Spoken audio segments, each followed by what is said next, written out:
Good afternoon. Wow, I'm shorter than most people here. Do me a favor, please raise your hand if you can remember a time when someone older than you said to you some version of, just wait until you get into the real world. Wow, a lot of people. And how many of you, honestly, come clean here, have said something like that to a teenager or a young adult? Thank you for coming out. Now raise your hand if you've ever referred to teenagers and young adults as the next generation. Okay? Okay, and how about something like the leaders of tomorrow? Okay? These phrases arguably used to have some real meaning.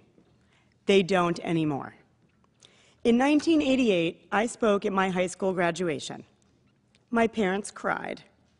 The local newspaper ran a photo of me, and I was thrilled. And that was it.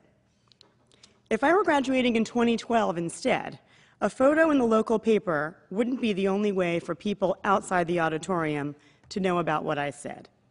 If my speech resonated with my classmates and their parents, they might share quotes on Facebook or Twitter. Or an audience member might post a video clip on YouTube. Or I might publish the entire talk online myself. And instantly, I could be connected with people around the country and the world who had a reaction to my ideas. We could discuss, we could stay in touch, and we could maybe even partner on issues that we care about. I could even launch a social campaign based on the theme of my talk. Everyone on the real-time web, regardless of age, is in the real world right now. There's no dress rehearsal.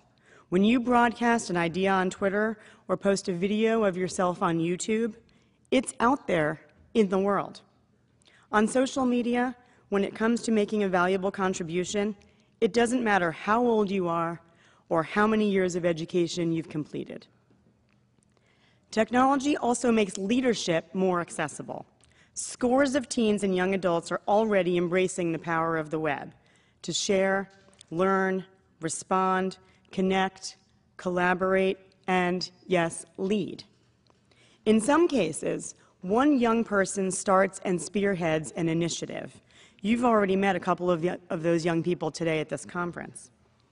Others include teenagers like Emily Ann Regal, who founded the anti-bullying movement We Stop Hate, and Adora Svitak, whose TED Talk has been viewed more than 2 million times. In other cases, power lies in collective action, as when Invisible Children's Kony 2012 campaign went viral among the under 25 crowd. The New York Times reported that many adults, including at least one high-ranking State Department official, had learned about Kony 2012 from their children.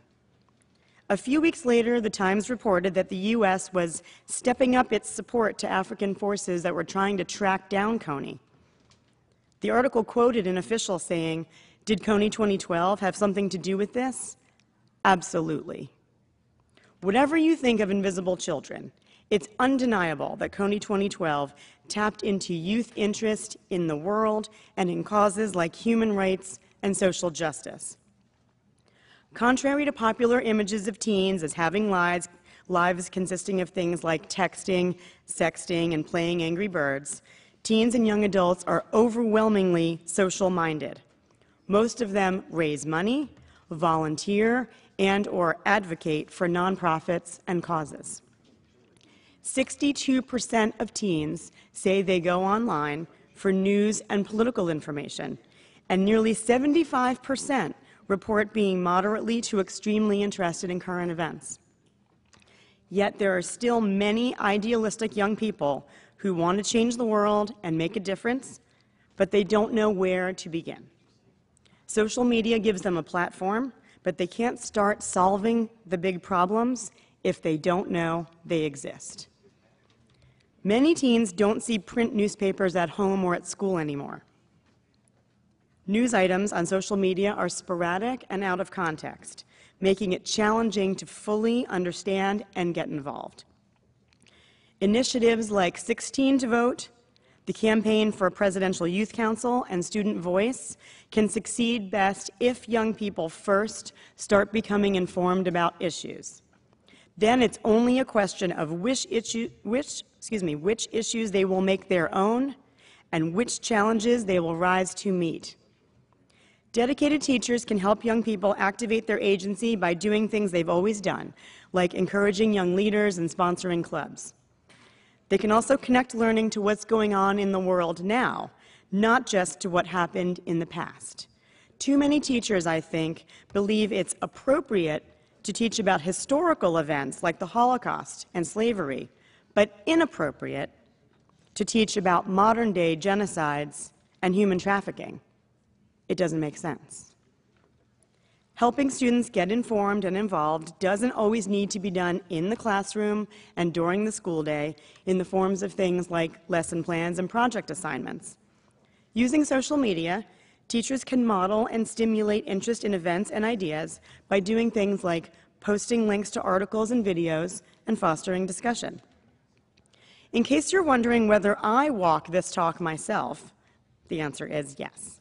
When I was a high school teacher, I often introduced news articles, not just in my journalism classes, but in literature, composition, and philosophy too. And I was just remembering this morning that 8 years ago, it was the first time I invited my students to participate in an online chat room to bring the discussion out of the classroom and keep it going. And for several years, I served as an editor, as Chris mentioned, on the New York Times Learning Network, which helps teachers use Times content for teaching and learning. And I feel so passionately that there need to be better ways of empowering youth to become informed and active in the world that I recently left my job at the Times to create, and here's me coming out of stealth here, an online news source that engages young people in current events and social action. We're planning to launch an alpha version in a few weeks. Congratulations. Thank you. Jeff should say congratulations. If you're interested in hearing more or getting involved, please see me here or contact me on Twitter. So I hope you will think twice now before ever again using the phrases real world, next generation, and leaders of tomorrow. Kids are in the real world. They're the current generation, and they're already leaders today. Let's help them empower their efforts and amplify their voices. Thank you.